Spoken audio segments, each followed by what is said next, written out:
Hello dear students, welcome to my channel Jiya tutorial. इस video में हम क्वेश्चन नंबर 11 को सॉल्व करने जा रहे हैं और हम एंट्रेंस के 11th एंट्रेंस के पेपर को सॉल्व कर रहे हैं AMU अलीगढ़ के, अलीगढ़ मुस्लिम यूनिवर्सिटी, जिसके जो सेशन मैंने लिया है वो है 2020-21 सेट ए का पेपर है। ये पिछले साल का ही है।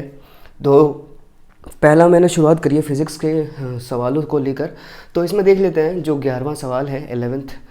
A wire of given material having length L and area of cross section A has a resistance of 4 ohm. What would be the resistance of another wire of same material having length L by 2 and area of cross section 2A? मतलब दो wire हैं और दोनों का जो material है वो same है। हमसे पूछा गया है कि दूसरे वायर का रेजिस्टेंस क्या होगा, जिसमें हमें मान लेता हूँ दो वायर हैं तो R1 हमें गिवन है 4 ओम और हमें R2 पता लगाना है। हमें A1 पता है, यानी क्रॉस सेक्शन एरिया A है, और A2 का क्रॉस सेक्शन जो है 2A है। इसके अंदर जो लेंथ है L1 की वो L ही है और जो दूसरे वायर की लेंथ है वो L/2 इन्होंने दी हुई है। तो अब इसमें देखना पड़ेगा कि हम किस फॉर्मूले का इस्तेमाल करके ये यूज़ करेंगे। जैसा कि हमें पता है रेजिस्टेंस जो होता है वो करंट के फ़्लो को रेजिस्ट करता है। तो जिन वायर का रेजिस्टेंस बहुत अच्छा होता बहुत ज़्यादा होता है तो वो जो होते हैं कंपैरेटिवली अगर ज़्यादा है तो वो रेजिस्टर्स कहलाते हैं, और इनफाइनाइटली बहुत ज़्यादा हो जाता है तो उसको इंसुलेटर कहते हैं, और जिसमें रेजिस्टेंस कम होता है उसको गुड कंडक्टर कहते हैं। जैसे गुड कंडक्टर में एल्युमिनियम और कॉपर वायर, और बेस्ट कंडक्टर की बात करें तो सिल्वर आ जाता है। इसमें क्या करेंगे हम, जैसा कि इन्होंने कहा है कि मटीरियल सेम है तो जो रेजिस्टिविटी होती है वो सिर्फ और सिर्फ resistivity temperature of the wire पर डिपेंड करती है और उसके नेचर ऑफ मटेरियल पर डिपेंड करती है।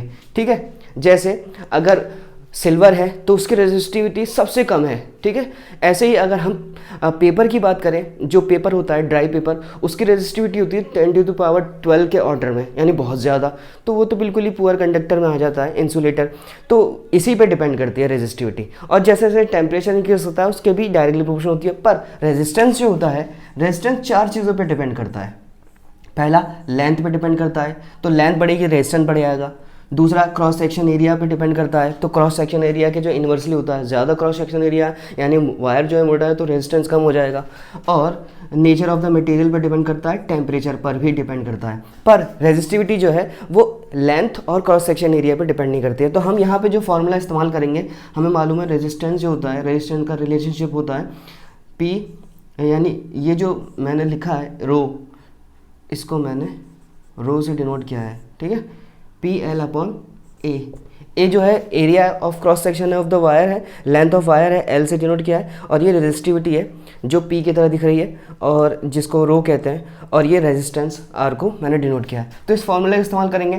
तो ओरिजिनली हमारा तो जो पहला वाला वायर है हमारा कितना दिया हुआ है, इसमें R1 दिया हुआ है, तो P हमारी रेजिस्टिविटी, क्योंकि मटेरियल सेम है तो ये सेम होने वाला है। तो इसके रेस्पेक्ट में अगर मैं इक्वेशन को बना दूं तो मेरा ये हो जाएगा R/A/L।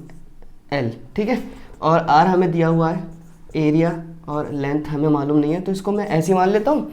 इसी तरीके से जो दूसरे वाले का होगा वो हमारा कैसे बन जाएगा, रेजिस्टेंस क्योंकि सेम है तो यहाँ पर रेजिस्टेंस हमें पता लगाना है, इनटू क्रॉस सेक्शन एरिया इन्होंने 2A कर दिया है तो A की जगह पे 2A आएगा, और लेंथ जो है वो L/2 है तो L/2 कर लेता हूँ। ठीक है, तो जब मैं इसको नीचे वाले 2 को जब रेसिप्रोकल करूँगा तो ये ऊपर जाके मल्टीप्लिकेशन में आ जाएगा, और ये फाइनली R2 × 4A/L हो जाएगा।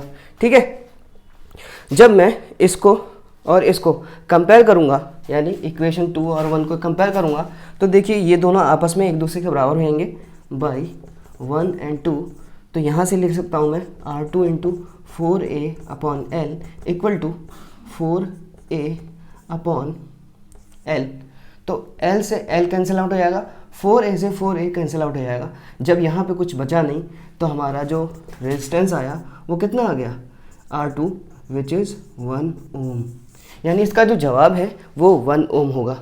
इतना ही हमें करना था।